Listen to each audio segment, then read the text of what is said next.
Hello students, इस बार जो video मैं लाया हूँ ये 9th क्लास का वीडियो है जो ऑब्जेक्टिव है आपका और यूनिट 3 का जो इम्पॉर्टेंट चैप्टर भी है और इस चैप्टर से रिलेटेड इसमें ऑब्जेक्टिव है। ठीक है, तो आप लोग इसमें यदि आप चैनल पर नए हो तो सब्सक्राइब कर ले, क्योंकि एग्ज़ाम तक मैं इस प्रकार का वीडियो बनाता रहूँगा। और बेल आइकन को ज़रूर दबाएं, जिससे क्या होगा कि आपको ऑब्जेक्टिव क्वेश्चन आपके पास जैसे ही मैं इस पर अपलोड करूँगा वो आपके पास तुरंत पहुँच जाएगा और आप लोग के एग्ज़ाम की तैयारी भी अच्छी तरह से हो जाएगी। ठीक है, तो चलिए वीडियो को स्टार्ट करते हैं। पहला देखिए क्वेश्चन क्या है, जल के एक अणु में हाइड्रोजन और ऑक्सीजन के भार का अनुपात कितना होता है। इसका आंसर है 1:8।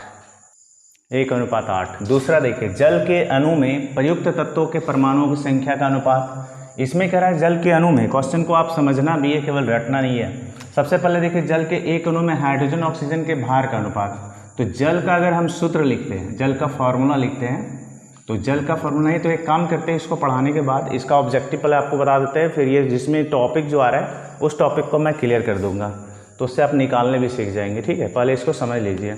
आपको इसके बीच में इस पूरे यहाँ नंबर 13 तक है, 13 ऑब्जेक्टिव समझ लेते हैं पहले, इसके बाद इसको निकालने का टेक्निक आपको बता देंगे इसी वीडियो में। ठीक है, तो देखिए क्या है। दूसरा क्या है, जल के अणु में प्रयुक्त तत्वों के परमाणुओं की संख्या का अनुपात। तो जल के अणु में, जल का अणु का जो फॉर्मूला होता है वो H2O होता है। तो H2O जो परमाणु है, इसमें हाइड्रोजन का 2 परमाणु, ऑक्सीजन का 1। तो वही कह रहा है जल के अणु में प्रयुक्त तत्व, जल के अणु में जो तत्व यूज किया गया है हाइड्रोजन और ऑक्सीजन, उस हाइड्रोजन ऑक्सीजन का अनुपात बोल रहा है कितना है। तो हाइड्रोजन 2 ठो, ऑक्सीजन 1 ठो, इसलिए 2:1 हो गया। और हाइड्रोजन और ऑक्सीजन के जो भार का अनुपात है वो 1:8 है, वो बताएंगे आपको इसी के बाद। कैल्शियम ऑक्साइड में कैल्शियम और ऑक्सीजन के भार का अनुपात, सेम वही क्वेश्चन है, आपको यहाँ रटना भी है लेकिन रटना नहीं है, हम समझा देंगे इसी के बाद। अमोनियम के एक अणु में नाइट्रोजन और हाइड्रोजन के भार का अनुपात। उसी तरह कार्बन डाइऑक्साइड के एक अणु में कार्बन और ऑक्सीजन के भार का अनुपात। ये भार वाला जितना क्वेश्चन है ये सारा आपको समझना भी है, समझ लेंगे तो आपको रटना नहीं पड़ेगा, आप आसानी से सब निकाल लेंगे, ये वाला, ये और ये। अब कह रहे हैं एक बहुपरमाणु अणु क्या है। बहुपरमाणु अणु मतलब क्या होता है, ऐसा अणु जिसमें अणु की परमाणुओं की संख्या ज़्यादा हो। जैसे कि सल्फर के बारे में जो दिया हुआ है, तो सल्फर का एक अणु में हाइड्रोजन के, सल्फर का एक अणु जो होता है उसका फॉर्मूला होता है S8। S8 मतलब उसके एक अणु में 8 परमाणु होते हैं, तो बहुत परमाणु है, इसलिए इसको हम लोग क्या कहते हैं, बहुपरमाणु अणु। ठीक, एक द्विपरमाणु अणु। द्विपरमाणु अणु का क्या मतलब होता है, ऐसे अणु जिसमें उसके परमाणु 2 हो। तो ऑक्सीजन का आप जब भी अगर देखिए, ये ऑक्सीजन जो O लिखा है ये ऑक्सीजन आपका परमाणु है, लेकिन अगर हम ऑक्सीजन का अणु लिखें तो आपको लिखना होगा O2। यानी अगर हम ऑक्सीजन गैस की बात करें तो आप O2 लिख सकते हैं, ऑक्सीजन का संकेत पूछा जाए तो आप O लिखेंगे, क्योंकि जब हम ऑक्सीजन गैस की बात करते हैं तो ऑक्सीजन संपूर्ण होता है और ऑक्सीजन का एक अणु का परमाणु होता है O2। ठीक है, वह तत्व जो द्विपरमाणु अणु नहीं है, हीलियम। हीलियम स्वतंत्र पाया जाता है, इसका कोई 2 परमाणु का रूप में ये नहीं पाया जाता है, हीलियम अकेले पाया जाता है, इसलिए एक परमाणु अणु है, द्विपरमाणु अणु नहीं है। जल का रासायनिक सूत्र हम लोग जानते हैं H2O होता है। सल्फर का आणविक सूत्र यहाँ बताए हैं, लेकिन ये क्वेश्चन थोड़ा अलग से लिख दिए हैं। सल्फ्यूरिक अम्ल का फॉर्मूला होता है H2SO4।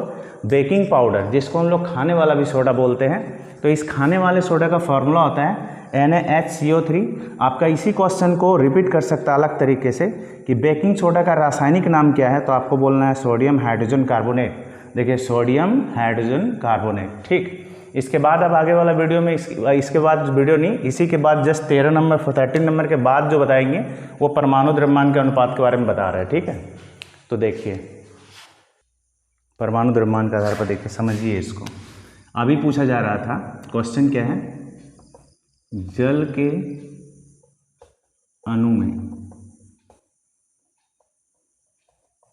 उपयोग होने वाले तत्वों के भार का अनुपात क्या होगा। ये आपका क्वेश्चन है जो हम अपने से आप लोगों को बता रहे हैं कि इस टाइप का क्वेश्चन अगर आप बनाने सीख जाते तो रटना नहीं पड़ेगा। तो सबसे पहले हम लोग क्या लिखेंगे, जल का हम लोग लिखेंगे अणुसूत्र। ठीक है, तो जल का अणुसूत्र होता है H2O। ठीक, तो इसके भार का अनुपात अगर आपको जानना है तो इसके लिए कुछ परमाणु का भार भी आपको याद रखना होगा। जैसे हाइड्रोजन का होता है 1, ये 1 परमाणु का द्रव्यमान बोला तो परमाणु द्रव्यमान माना जाता है। ऑक्सीजन का 16 होता है, ठीक। उसी तरह कार्बन का 12 होता है, ठीक है। नाइट्रोजन का 14 होता है। इसी तरह आपको कुछ परमाणु का द्रव्यमान आपको याद रखना होगा और ये आसानी से याद कर सकते हैं, किताब में आपका दिया हुआ है वहाँ से याद करके फिर आपको इसको बनाने सीखना है। तो सबसे पहले हाइड्रोजन देखते हैं। हाइड्रोजन 2 का मतलब हाइड्रोजन 2 है। एक हाइड्रोजन का परमाणु द्रव्यमान 1 है तो इसको 2 से गुना कर देंगे 2। और ऑक्सीजन का आपको अभी बताया गया, ऑक्सीजन का होता है 16। तो इसको हम लोग क्या निकालना है, इसका अनुपात निकालना है। तो इसका अनुपात हो जाएगा 2/16, 2 से घटा देंगे तो 1/8 यानी 1:8। बहुत आसान है। इसी तरह आप किसी का भी निकाल। इसके आगे देखिए, इसके आगे क्या है, इसके आगे अणुसूत्र से या रासायनिक सूत्र से रिलेटेड ऑब्जेक्टिव है और कुछ यहाँ पर है माने कुछ छोटा छोटा सब चीज़ है, ठीक है। तो इसमें आपको पहले अणुसूत्र से रिलेटेड कुछ इंपॉर्टेंट जो ऑब्जेक्टिव है वो देख लीजिए। अमोनियम सल्फेट का अणुसूत्र क्या होता है, NH2SO4, ठीक है। मैग्नीशियम क्लोराइड का सूत्र MgCl2, कैल्शियम कार्बोनेट का CaCO3, फेरिक ऑक्साइड का Fe2O3, हाइड्रोजन सल्फाइड का सूत्र होता है H2S, हाइड्रोजन क्लोराइड का HCl, सोडियम ऑक्साइड का सूत्र है Na2O और कैल्शियम हाइड्रोक्साइड का CaOH का Hol2। डाल्टन के अनुसार परमाणु कैसे कणों से बना है, तो डाल्टन के अनुसार परमाणु याद रखना है आपको, आवेशित कणों से बना। डाल्टन का कहना था 1 मोल क्लोरीन गैस का द्रव्यमान 35.5 ग्राम।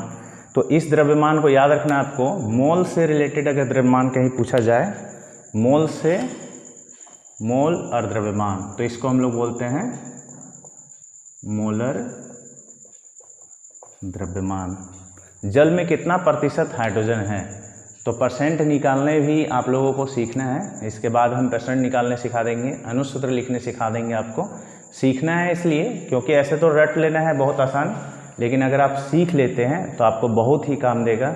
आपको रटना कम पड़ेगा, समझना बहुत आसान है। समझ लेते हैं तो बहुत सारा फार्मूला अपने से आप याद कर सकते हैं। ऐसे इसलिए इसके बाद वाला वीडियो जो मैं बनाऊंगा उसमें आप लोगों को सिखाने के लिए ही बनाऊंगा। ऑब्जेक्टिव आप सीख जाइएगा बनाने। कौन सा तत्व मुक्त परमाणु या अवस्था में होता है, तो आर्गन। किस वैज्ञानिक के अनुसार परमाणु अविभाज्य है, डाल्टन का ही कहना था। ऐसे सूक्ष्म कण जो मुक्त अवस्था में नहीं होते, ठीक है। अधिकतर परमाणु आप देखेंगे तो क्या होते हैं, मुक्त अवस्था में नहीं होते हैं, और लेकिन रासायनिक अभिक्रिया में परमाणु ही भाग लेते हैं, इसलिए इसको परमाणु कहते हैं। सूक्ष्म कणों को परमाणु कहा गया है। सोडियम सल्फास्फेट का सूत्र Na3PO4, कैल्शियम फास्फेट का सूत्र Ca3PO4 Hol2, फ्लोरीन का संकेत F। तो यहाँ पे ये देखिए कि 3-2 कैसे आया। अगर आपको सीखना है तो इसके जस्ट आगे वाला जो वीडियो मैं बनाऊंगा उसमें आप लोगों को सिखाऊंगा। उसमें आप लोगों को बताएंगे कि संयोजकता क्या है, संयोजकता के आधार पर आप सूत्र कैसे बना सकते हैं, ये प्रतिशत कैसे निकाल सकते हैं। और जैसे बहुत सारा क्वेश्चन होता है कि 20 ग्राम जल में, जैसे 20 ग्राम जल में अणुओं की मात्रा कितनी होती है, ये सारा ऑब्जेक्टिव ही है, लेकिन आप लोगों को बनाने सीख लेंगे तो आसानी से निकाल सकेंगे। तो मैं कोशिश करूँगा इसके बाद वाले वीडियो में आपको वो सब सिखाऊँ, ठीक है। तो चैनल पे याद रखिए, अगर आप नए हैं तो सब्सक्राइब ज़रूर कीजिएगा ताकि आप लोगों का ऑब्जेक्टिव एग्ज़ाम अच्छे से जाए। साइंस का पूरा ऑब्जेक्टिव ख़त्म हो जाएगा, बीच में फिर मैं मैथ का भी ऑब्जेक्टिव मैं डालने वाला हूँ, ठीक है।